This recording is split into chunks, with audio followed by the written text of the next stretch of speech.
People need to have things to celebrate, otherwise we realise that we're oppressed and are unable to express ourselves freely because we're at the behest of all these corporate entities. So, yeah, have a party to distract us from the fact that we're being tyrannised. Why not?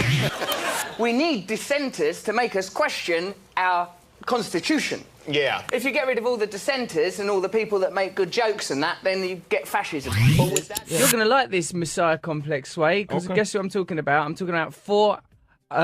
anti-hero, subcultural icons. Gandhi. Okay.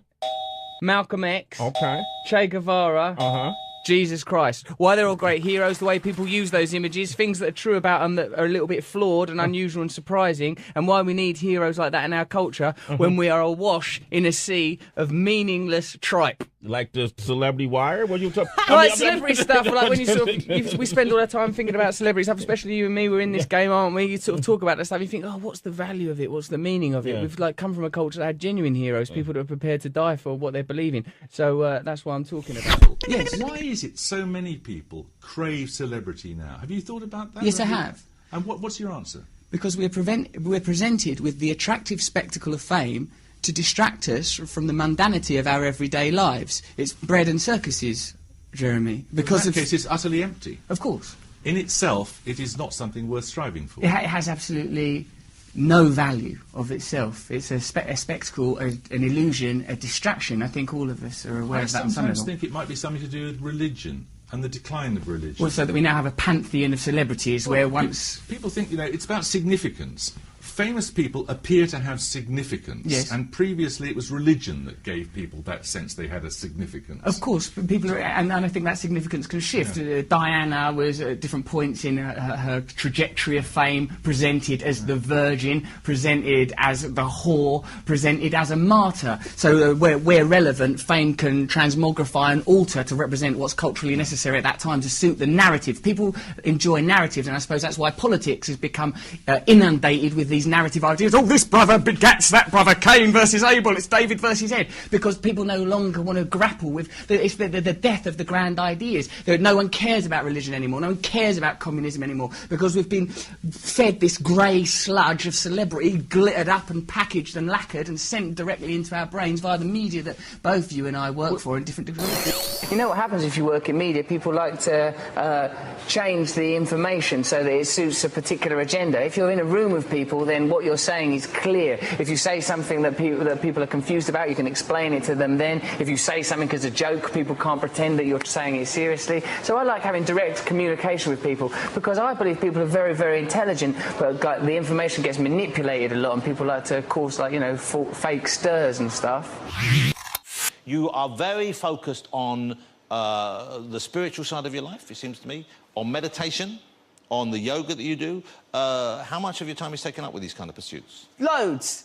It's an half time consuming. If you start getting into meditation and yoga, it will devour your day quite easily. How do you know when you're finished? If you're trying to think of nothing and blend with the infinite divinity that encompasses all things, all phenomena, it's difficult to go, oh, enough of that. Yeah. Put the telly back on. You carry it with you?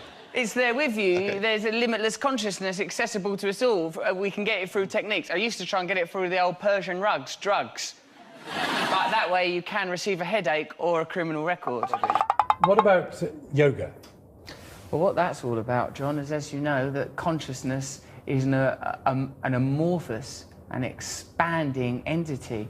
I think that we allow our consciousness to be prohibited by our senses, prescribed by our senses, living in the realm of these 5 apertures into our reality. But reality is limitless. Space is infinite. Time eternal. Through yoga, one can temporarily break the bonds that chain us to the mundane, the mondial, that which is of the earth, and we can temporarily at least receive a taste of the infinite.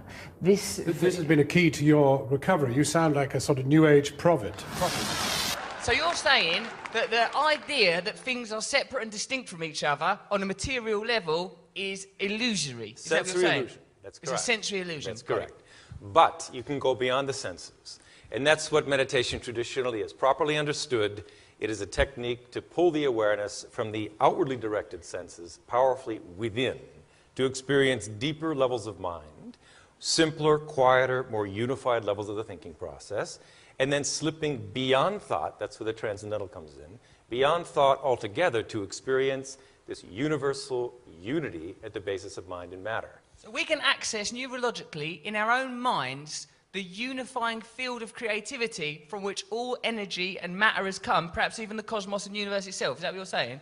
That's right, and it's not just philosophically interesting, but it's really practically important, because that meditative state is considered to be a fourth state of consciousness, that means not waking, dreaming, sleeping, in which the entire brain, as we've heard, is engaged. And that orderly, coherent style of functioning of the brain develops the full potential of human life. So, truth be told, meditation, transcendental meditation, comes from the ancient wisdom of yoga, and it's designed, it's engineered to develop the full potential of the brain. And as a side benefit,